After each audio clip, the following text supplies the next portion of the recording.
शाहरुख खान ने अपनी एक फिल्म का गाना आपसे गवाया था, लेकिन बाद में वही गाना किसी और सिंगर को देके गवा दिया गया है, क्या ये सच है? वो शुरू के दिनों में होता है। और शुरू में क्या होता है, ये कॉल शाहरुख खान साहब की नहीं होती। उनके तो नाम बड़े होते हैं, तो हर न्यूज़ फिर उनके नाम से आती है। उनको तो पता भी नहीं था कि कौन नया गायक है, कौन रिप्लेस हो गया। तो ये म्यूज़िक डायरेक्टर्स और प्रोड्यूसर्स उन तक की कॉल होती है। लेकिन वो चीज़ें, इन पे कोई ज़्यादा बात नहीं करनी चाहिए। शुरू में ये सब अनुभव होते ही हैं और होने भी चाहिए। लेकिन अब तो आप कहते हैं ना कि हमारे गानों पे नाच नाच के ये हीरो पैसे कमा रहे हैं।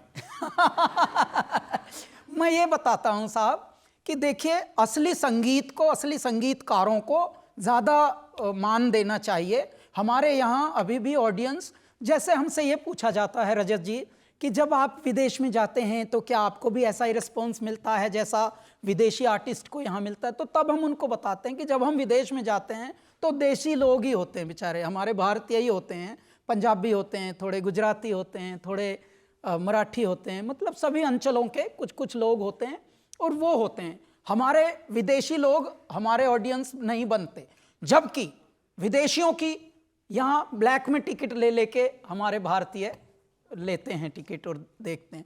तो मैं ये बताना चाह रहा था कि ऐसे ही संगीतकारों का यहाँ भी थोड़ा और प्रतिपादन होना चाहिए और सम्मान होना चाहिए। हमारे यहाँ शास्त्रीय संगीत की ऑडियंस देखिए आप, गिनी चुनी होती है और